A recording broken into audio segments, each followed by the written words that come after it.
मधुबन के बाबा, मधुबन के बाबा मुरली वाले, आपका क्या कहना, आपका क्या कहना। ओम शांति। आज 30 मार्च 2022 के साकार मधुर महावाक्य हैं। आज मीठे मीठे बाप दादा बोले, मीठे बच्चे तुम बाप के बने हो इस दुनिया से मरने के लिए। ऐसी अवस्था पक्की करो जो अंत में बाप के सिवाय कोई भी याद ना आए। बाबा कहते, मीठे बच्चे तुम बाप के बने हो इस दुनिया से मरने के लिए। ऐसी अवस्था पक्की करो जो अंत में बाप के सिवाय कोई भी याद ना आए। मुरली का प्रश्न है कि सबसे तीखी आग कौन सी है जो सारी दुनिया को इस समय लगी हुई है, उसको बुझाने का तरीका सुनाओ। तो उत्तर में बाबा समझा रहे हैं कि सारी दुनिया में इस समय काम की आग लगी हुई है। यह आग सबसे तीखी है। इस आग को बुझाने वाले रूहानी मिशन एक ही हैं। इसके लिए स्वयं को फायर ब्रिगेड बनाना है। सिवाय योग बल के ये आग बुझ नहीं सकती। काम विकार ही सबकी सत्यानाश करता है। इसलिए इस भूत को भगाने का पूरा पुरुषार्थ करो। मुरली का गीत है, महफिल में जल उठी क्षमा परवाने के लिए। ओम शांति। जो अच्छे अच्छे सर्विसेबल बच्चे हैं वह इस गीत के अर्थ को अच्छी रीति समझ जाते हैं। इस गीत को सुनने से सारी सृष्टि चक्र रचता और रचना के आदि मध्य अंत को जाना जाता है। गीत बजाया जाता है कि मनुष्य जान जाए। किस द्वारा? ज्ञान के सागर द्वारा। बच्चे जानते हैं कि हम बाप के बनते हैं इस पुरानी दुनिया से मरकर अपने परम धाम में जाने के लिए। यह पुरुषार्थ और कोई करा न सके सिवाय एक बाप के। बाप कहते हैं, मेरा बनने से तुमको इस दुनिया से मरना होगा। पिछाड़ी में ऐसी अवस्था पक्की होनी चाहिए जो सिवाय एक बाप की याद के और किसी की भी याद ना आए। तुम बच्चे जानते हो क्षमा आई है परवानों को साथ ले जाने के लिए। परवाने तो ढेरों के ढेर हैं। प्रदर्शनी में भी देखो कितने ढेर आते हैं। और कई बच्चे तो प्रदर्शनी का अर्थ भी नहीं समझते होंगे। पुरानी दुनिया को फिर नई दुनिया को बनाने की प्रदर्शनी। पुरानी दुनिया का विनाश हो, नई दुनिया की फिर स्थापना कैसे होती है, यह संगम पर ही दिखाया जाता है। दोनों इकट्ठे तो हो ना सके, एक खत्म होनी है जरूर। तुम्हारे में भी जो अच्छे अच्छे बच्चे हैं वह जानते हैं राम राज्य अर्थात नई दुनिया की स्थापना हो रही है। राम राज्य स्थापन होने के बाद रावण राज्य खत्म हो जाएगा। जब तुम राम राज्य के भांति बनते हो तो तुम्हारे में कोई भी भूत नहीं होना चाहिए। भूतों को भगाने की कोशिश करनी चाहिए। पहले पहले काम अग्नि को बुझाना है। अपने लिए फायर ब्रिगेड बनना है। यह आग सबसे तीखी और बिल्कुल गंदी है, सिवाय योग बल के बुझा नहीं सकते। सो भी यही सवाल है कि सारी दुनिया का काम की आग को कैसे बुझा सकते हैं, यही सवाल अब सारी दुनिया का है, क्योंकि यही दुख दे रही है। सबको काम की आग लगी हुई है। इस आग को बुझाने वाली रूहानी मिशन एक ही है। उनको जरूर यहाँ आना पड़े। कहते भी हैं कि हे पतित पावन आओ। पतित कामी को कहा जाता है, हे काम की आग को भस्म करने वाले आओ। और यहाँ मेजॉरिटी तो पतित है। भल कोई पवित्र रहते हैं। तुमको युक्ति बताता हूँ, इनको कैसे बुझाओ। यह काम अग्नि भी सतो रजो तमो में आती है। तमो प्रधान वह है जो बिल्कुल रह नहीं सकते, आग लगी रहती है। मनुष्य की सत्यानाश ये काम विकार करता है। सत्युग में कोई दुश्मन होता ही नहीं। वहां न रावण होता न मनुष्य के दुश्मन होते। तुम समझाते हो भारत का सबसे बड़ा दुश्मन रावण है। खेल ही सारा भारत पर बना हुआ है। सत्युग में राम राज्य, कलयुग में रावण राज्य। कार्टून में भी दिखाया है, वह भी मनुष्य और यह भी मनुष्य। देवताओं के आगे हाथ जोड़कर जाकर कहते हैं कि आप सर्वगुण संपन्न हो, हम पापी दुखी हैं। यह भारत श्रेष्ठाचारी पावन था जरूर। यहाँ देवी देवताएं राज्य करते थे। लक्ष्मी नारायण और राम सीता दोनों का राज्य था। उनका घराना प्रजा का चित्र तो नहीं बनाएंगे।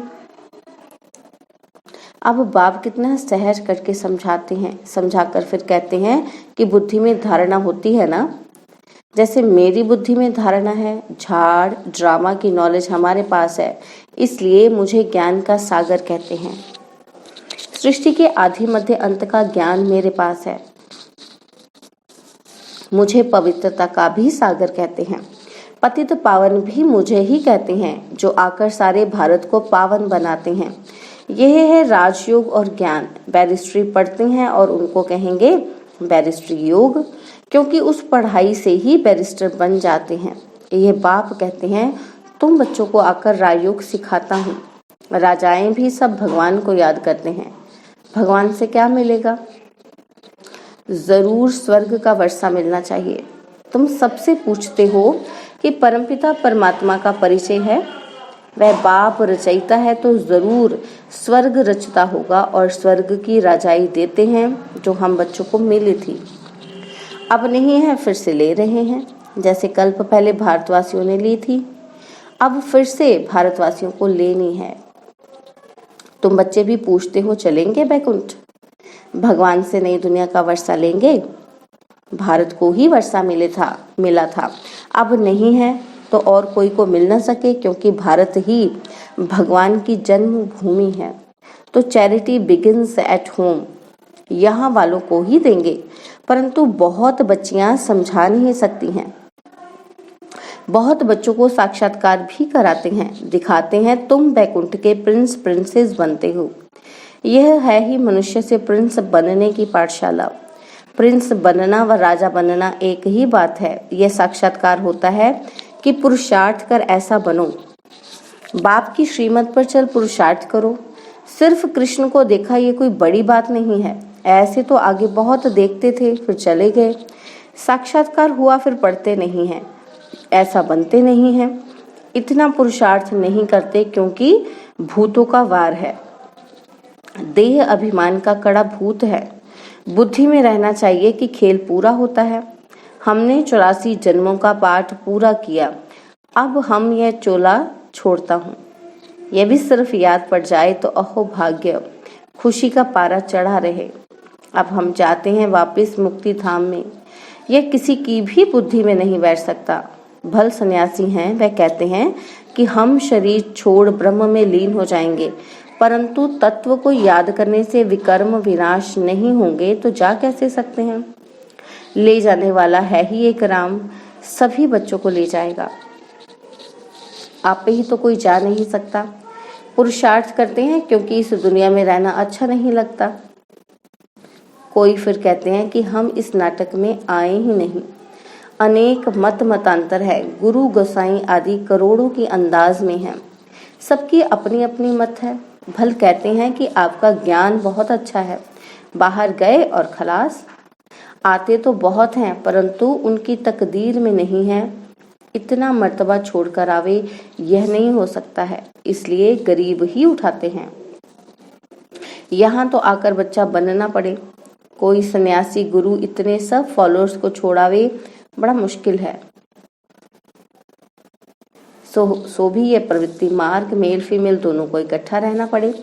निश्चय बुद्धि वालों की झट परीक्षा ली जाती है। देखें, गुरुपना छोड़ते हैं, बाबा का बनना पड़ता है ना। बाबा किसी को भी समझाने का सहज उपाय भी समझाते हैं। सिर्फ पूछना है कि परमपिता परमात्मा से तुम्हारा क्या संबंध है। वह जरूर मुक्ति, जीवन मुक्ति देंगे। मनुष्य को दे ना सके। बाबा से वर्षा लेने के लिए आकर सीखना पड़े। श्रीमत जो कहेगी सो करेंगे। पहले पहले निश्चय बुद्धि चाहिए, फिर श्रीमत जो मिले। पहले पहले परिचय ही बाप का देना है। ढेरों के ढेर आते हैं, कहते हैं कि यह बहुत अच्छी चीज है, परंतु खुद थोड़े ही खड़े होते हैं, सिर्फ अपनी राय देकर चले जाते हैं। यह मालूम ही नहीं पड़ता कि यह किसकी मत पर चल रहे हैं। कहते हैं ऐसे प्रदर्शनी तो जगह जगह होनी चाहिए, मत देने लग पड़ते हैं। अरे ईश्वर को थोड़े ही मत दी जाती है, परंतु प्रैक्टिस पड़ी हुई है मत देने की। बाकी खुद बैठ समझे या नहीं। यहाँ कोई मत देनी नहीं है, श्रीमत पर चलना है। पहले बाप का बनना है, फिर जो श्रीमत दें कि ऐसे कोई को समझाओ। फिर जब किसी को समझावें वह लिख कर दे कि मुझे तो श्रीमत पर चलना है, तब समझे कि कुछ ठीक समझा है।